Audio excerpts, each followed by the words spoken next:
All right, guys, I'm going to bring up your next comedian tonight, all right? Get out, come on, get out. Come on, start clapping, start clapping. Yeah, there you go. Let's bring up Jamie Roberts.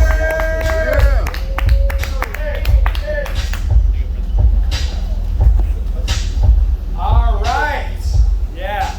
Y'all didn't know you were going to get treated to Billy Ray Cyrus tonight, but give it up to our host, Serbiano, for coming up and hosting this for us. Give it up to Duck Easy for putting this on. Wouldn't have it without him. Duck asked me to come out and do 15 minutes of comedy for you guys. I'm like, yeah, you know, I can talk about my dick for 15 minutes.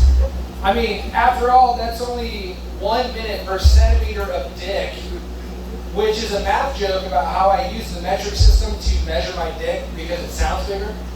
But, sometimes I jerk off to internet porn. It's not special, everyone does it. But one thing I like to do, and if you haven't done it, you should try it, is if you're going to jerk off to internet porn, I like to take the case off my phone because I like it raw. Yeah, it feels way better that way. You know the old saying, skin on skin, you're in it to win? I think that's and if there is any justice in this world, someone in this room will raw dog a stranger tonight. Raw dogging a stranger is the simultaneously most exhilarating / terrifying thing you can ever do. Because 1 minute you're like, man, this is great, I'm about to get some ass. The next minute you're like, oh, I have AIDS. Is there a 5-second rule for AIDS? Like if you pull it out and clean it up? No, there's not a 5-second rule for AIDS. Okay. But my wife doesn't like it when I jerk off because she feels left out. She feels left out. She's like, and I feel for her. I understand. I'm like, if it was up to me, I would let you join in. But these women I'm thinking about, they don't want you involved. But she doesn't like it when I jerk off. But she can always tell when I've been jerking off because of the Cheetos dust all over my dick.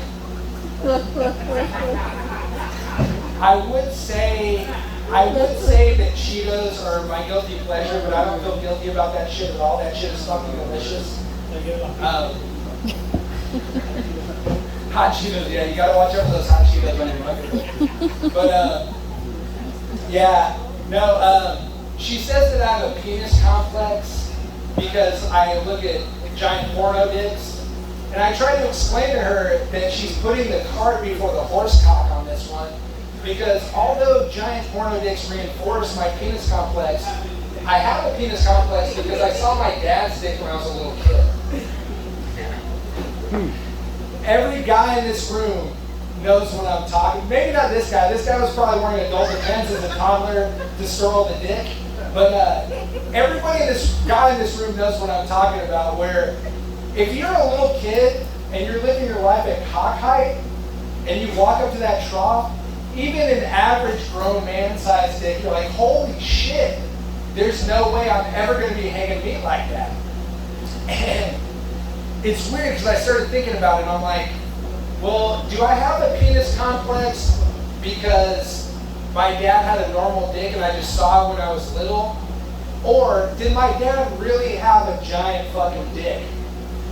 And it's weird because I've been having a relationship with my dad in 25 years. But all of a sudden I can't help but thinking like, how big was this motherfucker's dick? And it turned out bad. It turned out bad. I was out and about and I saw my dad. And I'm like, shit, that's my dad. And he saw me, we made eye contact, and he turned to leave. And so I started chasing him down like I'm the Terminator chasing down Sarah Connor. Next thing you know, I'm getting drug out of the farmer's market. I'm holding on to my dad's pant leg and I'm like, show me your dick, Dad! Show me your dick! And the fucked up thing was, that wasn't his pant leg, that was his knee hanging dick. Apparently this motherfucker's hung like a goddamn mule. But I'm working through that in therapy.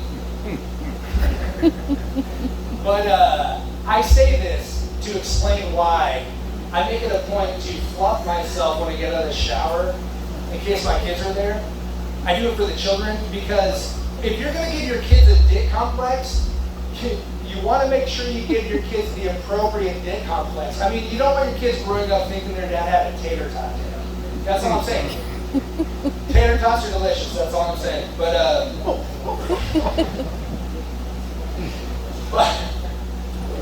I don't know, man. I must be bumming people out, as I'm sure I'm bumming all of you out right now. But I must be bumming people out recently because I've had five friends, independently of one another, come up to me and say, hey man, I think you should start taking an antidepressant. And I'm like, man, I had to explain to them, each one of them, man, I'm not trying to take drugs, I'm trying to do drugs. And it's kind of weird. It's a weird stigma that I attach to antidepressants because if a dirty hippie walks up to me and it's like, hey man, you want to get high?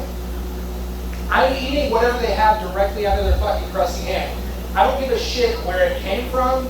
I don't give a shit who made it. I really don't give a shit what it's going to do to me as long as it fucks me up. Meanwhile, if I have a friend who had a genuine concern for my well-being, it's like, hey man, you should really take an antidepressant. I'm like, I don't know, man. That was developed by a scientist and made in a multi-million-dollar facility that was heavily regulated. Are you sure you can trust that shit? But I'm not totally opposed to it, but I've had mixed messages about antidepressants. I have friends who are like, man, I was depressed, I couldn't get off the couch, I couldn't hold down a job, but I started taking these antidepressants, it made me feel better. I have a job, I have a nice house, it was a miracle. And then I have other friends who are like, man, I got on an antidepressant, I went into a manic state. I started partying real hard, I started being irresponsible. I actually had an affair, and I got divorced. And then the doctor changed my antidepressant, and I actually tried to kill myself. And I'm like, man, that's fucked up, dude. I can't believe that this doctor did not warn my friend that one of the serious side effects of an antidepressant is weekend pussy. I mean, Jesus Christ, he gave the guy some fucking warning. But I'm trying to work on it without the drugs. So I'm doing things like about a year ago I started exercising because they say that if you exercise it's good for your mental well-being. But my mental well-being was only half the reason I started to exercise. The other half the reason I started to exercise was because I wanted to lose my gut so my dick would look bigger by comparison. You know, that old forced perspective? You know, the old big dick on a little frame? And it was working pretty good until my friend fucking ruined it. My friend's like, you know, you can just trim your bush back and your dick would look bigger. I'm like, Jesus Christ, trim my fucking bush back? Trim my fucking bush back? What is this, 2001? But I guess I really think that the reason that I am depressed is because I'm 40 and I'm, thank you sir, he's saving it for all of us.